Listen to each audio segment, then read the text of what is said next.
सैयदना इमाम आज़म अबू हनीफ़ा रज़ियल्लाहु ताला अन्हु का एक दफ़ा मुनाज़रा हुआ मुअतज़िली के साथ इल्म तजवीद में सिफ़ात हुरूफ के मौजू पर। सिफ़ात हुरूफ के मौजू पर जब मुनाज़रा हुआ तो सैयदना इमाम आज़म अबू हनीफ़ा रज़ियल्लाहु ताला ने उसे कितने मुख्तसर से जवाब के साथ लाजवाब किया। इसे जानने के लिए आपने शुरू से आखिर तक इस वीडियो को समाअत करना है। बिस्मिल्लाहिर्रहमानिर्रहीम, अस्सलामु अलैकुम वरहमतुल्लाहि वबरकातुहू। उम्मीद है कि तमाम नाज़रीन किराम व तुलबा किराम खैर व आफियत के साथ होंगे। सिफ़ात हुरूफ जो हैं इल्म तजवीद जिन चीज़ों पर मुश्तमिल है उनमें से एक अहम चीज़ है सिफ़ात हुरूफ। मखारिज हुरूफ की मार्फत, सिफ़ात हुरूफ की मार्फत, ये वो चीज़ें हैं जिन पर इल्म तजवीद मुश्तमिल है। यानी जिन चीज़ों पर इल्म तजवीद मुश्तमिल है उनमें से ये सिफ़ात हुरूफ का बड़ा अहम किरदार है। सैयदना इमाम आज़म अबू हनीफ़ा रज़ियल्लाहु ताला अन्हु का ये जो वाक़या है, ये मनाज़रे के हवाले से, ये अल-क़ौलुल मुफ़ीद के अंदर जो है ना वो जिक्र हुआ। एक मुअतज़िली आपके पास आया तो उसने जो है वो आपसे ये सवाल किया, बल्कि मुनाज़रे की एक शक्ल थी, मुख्तसर सा मुनाज़रा था, छोटा सा। उसने टेस्ट लेना चाहा इमाम आज़म अबू हनीफ़ा रज़ियल्लाहु ताला का। तो आपको पता है सैयदना इमाम आज़म अबू हनीफ़ा रज़ियल्लाहु ताला जो है अपने इल्म अमल के मकाम में जो है वो आला दर्जा हासिल रखते हैं।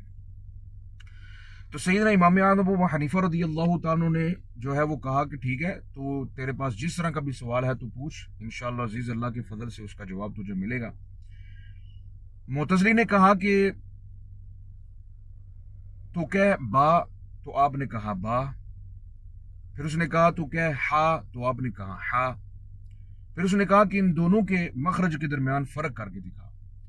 तो सैयदना इमाम आज़म अबू हनीफ़ा रज़ियल्लाहु ताला ने बड़े मुख्तसर से अंदाज में उसे जवाब दिया और आपने फरमाया कि अगर तू अपने फेल पर कादिर है तो तू बा को हा के मखरज से निकाल कर दिखा। अब बा जो है उसका अपना मखरज है, हा का अपना मखरज है, बा को हा के मखरज से निकालना नामुमकिन है।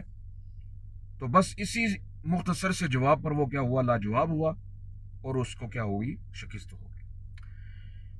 तो बताना मकसूद ये है कि मोहतरम नाज़रीन किराम और तुलबा किराम, जब भी आप कुरान करीम की तिलावत शुरू करने लगें तो उससे पहले आपको जो है वो इल्म तजवीद का इल्म हासिल करना ज़रूरी है, वाजिब है। क्योंकि जब आपके पास इल्म तजवीद के मार्फत होगी, इल्म होगा, तो फिर आप कुरान पाक को दुरुस्त तलफ़्फ़ुज़ के साथ पढ़ सकेंगे। वगरना उसके अलावा जो है वो आपकी बहुत सारी जो है वो गलतियाँ होंगी, और वो गलतियाँ भी कौन सी, जो लाहन जली के ज़िम्मन में आती है। और लाहन जली की गलतियाँ करने वाला जो होता है उसकी नमाज फासद हो जाती है, नमाज नहीं होती। तो सैयदना इमाम आज़म अबू हनीफ़ा की इस जो है वो लतीफ़े से जो मुनाज़रा आपका हुआ, इससे हमें सबक हासिल करना चाहिए कि आपको सिफ़ात हुरूफ की मार्फत हासिल करनी चाहिए, ताकि आप जो है वो सीन और साद में फ़र्क कर सकें और दाद और ज़ा के दरमियान क्या कर सकें, फ़र्क कर सकें। अगर आप सिफ़ात हुरूफ की मार्फत हासिल करना चाहते हैं, मखारिज हुरूफ की मार्फत हासिल करना चाहते हैं, तो मुझसे जो है वो आप रब्ता कर लीजिएगा। दुआ में याद रखिए। अल्लाह हाफ़िज़। अस्सलामु अलैकुम।